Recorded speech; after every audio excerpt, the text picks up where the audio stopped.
ஆடி மாதம் முதல் நாள் ஒரு சிறப்பான ஒரு அம்பிகையை பற்றி இந்த பதிவில் நம்ம பார்க்கலாம். திருவானைக்காவல், திருவானைக்கோவில் என்று பல பெயர்களால் அழைக்கப்படும் அகிலாண்டேஸ்வரி திருக்கோயிலை பற்றி தான் இந்த பதிவில் நம்ம பார்க்க போகிறோம். அகிலாண்டேஸ்வரி ஜம்புகேஸ்வரர் லிங்க வடிவில் இருக்கிறார். ஸோ இந்த கோவிலில் என்ன ஒரு சிறப்பம்சம் அப்படின்னு கேட்டிங்கன்னா, இந்த ஒரு கோவில் பஞ்சபூத தலங்களில் ஒன்றான நீருக்கு உரிய ஒரு கோவில் தான் இந்த ஒரு ஸ்தலம். இந்த ஸ்தலத்திற்கு கணவன் மனைவி ஒற்றுமைக்காக நம்ம வேண்டிட்டு வரலாம். குழந்தைங்களுடைய அந்த ஒரு ஆக்டிவிட்டீஸ் நல்லா இருக்கணும், அவங்களுடைய ஞாபக சக்தி திறன் நல்லா இருக்கணும், படிப்பு நல்லா இருக்கணும், அவங்கக்கிட்ட இருக்கிற வித்தைகள் வளரணும் அப்படின்றதுக்காக வேண்டிக்கிட்டு வரலாம். விவசாயம் மேலோங்கி இருக்கணும் அப்படின்றதுக்காகவும், மழை வரணும்னு நிறைய பேர் வேண்டிப்பாங்க இல்லையா, அதுக்கு மெயின் முக்கியத்துவமே இந்த கோவில் தான் அப்படின்ட்டு சொல்லுவாங்க. தண்ணீர் பஞ்சம் ஏற்படாமல் இருக்க இந்த ஒரு கோவிலை நம்ம வழங்கலாம் அப்படின்ற மாதிரியும் சொல்லுவாங்க. இந்த ஒரு கோவிலில் என்ன ஒரு ஸ்பெஷல் அப்படின்னு கேட்டிங்கன்னா, நம்மளுடைய அம்பிகை இருக்காங்க இல்லையா, அகிலாண்டேஸ்வரி அம்பிகை காவேரி நீரில் லிங்கத்தை உருவாக்கினாராம். அந்த லிங்கத்துக்கு பூஜை செஞ்சுருக்காங்களாம். இதுதான் இந்த கோவிலோடைய ஸ்பெஷலு. இதை ஒரு மையமாக வச்சு உச்சிகால பூஜை அப்படின்றது ரொம்ப ரொம்ப சிறப்பு மிக்கதாக இந்த கோவிலில் இருக்கு. வச்சு, அதாவது பசுமாட்டை வச்சு ஒரு பூஜை செய்வாங்க. இந்த கோவிலில் அகிலா அப்படின்ற ஒரு யானையும் இருக்குது. இந்த அகிலா அப்படின்ற யானைக்கு ஒரு மிகப்பெரிய ஃபேன்ஸே இருக்காங்க. நிறைய நீங்கள் போய் பார்த்தீங்கன்னா தெரியும்.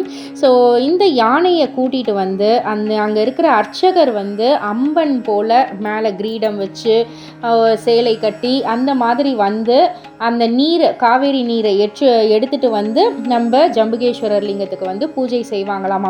அந்த அம்பிகையே பூஜை செய்கிற மாதிரி ஒரு நம்பிக்கை. அதுதான் இந்த கோவிலில் நடக்கிற ஒரு சிறப்புமிக்க ஒரு பூஜை அப்படின்னே சொல்லலாம். இந்த கோவிலில் பஞ்சமுக விநாயகர் இருக்கார், நம்ம சுப்பிரமணியர் இருக்கார், அண்ட் சரஸ்வதி தேவி நின்ற கோலத்தில் இருப்பாங்க, வீணை இல்லாமல் இருப்பாங்க. இதுதான் இந்த கோயிலோடைய இன்னொரு ஸ்பெஷாலிட்டி. அப்புறம் சனீஸ்வர பகவான் அவருடைய 2 தேவியர்கள் கூட இருக்கிற மாதிரி இருக்கும். இந்த சனீஸ்வர பகவான் கிட்ட நம்ம வேண்டிக்கக்குள்ள நமக்கு அந்த 7.5 சனி, அஷ்டமத்து சனி, அந்த சனி இந்த சனின்னு எத்தனையோ இருக்கு இல்லையா, அதிலிருந்து நம்ம விடுபடணும் அப்படின்றதுக்காகவே இந்த சனீஸ்வர பகவானை நம்ம வேண்டிப்போம். அண்ட் இதில் திருஞான சம்பந்தர், அப்பர், சுந்தரமூர்த்தி போன்றவற்றால் பாடல் பெற்ற ஸ்தலம் அப்படின்றதால ரொம்ப ரொம்ப சிறப்புமிக்க ஸ்தலம் அப்படின்னே சொல்லலாம்.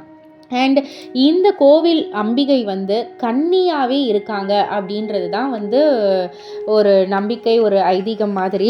திருக்கல்யாண திருவிழா எல்லா கோவில்லையுமே நடக்கும். ஒரு சிவன் லிங்கம், பார்வதி, அம்பிகை தேவி இருக்காங்க அப்படின்னா அந்த கோவிலில் கண்டிப்பாக திருக்கல்யாண திருவிழா அப்படின்றது நடக்கும். ஆனால் இந்த கோவிலில் அது கிடையவே கிடையாது. ஏன்னா அம்பிகை கன்னியாகவே இருக்காங்க அப்படின்றதால.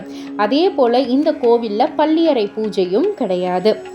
இந்த கோவில் ரொம்ப ரொம்ப சிறப்புமிக்கதாக எதுக்கு இருக்குது அப்படின்னு கேட்டிங்கன்னா, ஒவ்வொரு இடத்துலையுமே நம்ம உட்காந்து தியானம் பண்ணக்குள்ள அந்த அம்பிகையோடைய அருள் பரிபூரணமாக நமக்கு கிடைக்கும் அப்படின்னு சொல்கிறாங்க. அபிராமி அந்தாதி அந்த ஒரு பாடலை நம்ம பாடி அந்த குழந்தைங்களை கூட்டிகிட்டு போய், இல்லை அந்த குழந்தைங்க மூலயமா அந்த அபிராமி அந்தாதியை பாட வச்சாலே ஒரு மிகப்பெரிய ஒரு அவங்களுக்கு படிப்பில் ஒரு புத்தி கூர்மை கிடைக்கும் அப்படின்ற மாதிரி சொல்கிறாங்க. இந்த ஆடி முதல் நாளில் ஒரு சிறப்பான ஒரு அம்பிகை அகிலாண்டேஸ்வரி தேவியை பற்றி நம்ம பார்த்ததில் ரொம்ப ரொம்ப சந்தோஷம். அனைவரும் சென்று வாருங்கள். இந்த ஆலயத்திற்கு சென்று வந்தாலே போதும், நம்ம உடம்பில் இருக்கிற பிணிகள் நம்மளை விட்டு அகலும் அப்படின்றதும் ஒரு சின்ன நம்பிக்கை.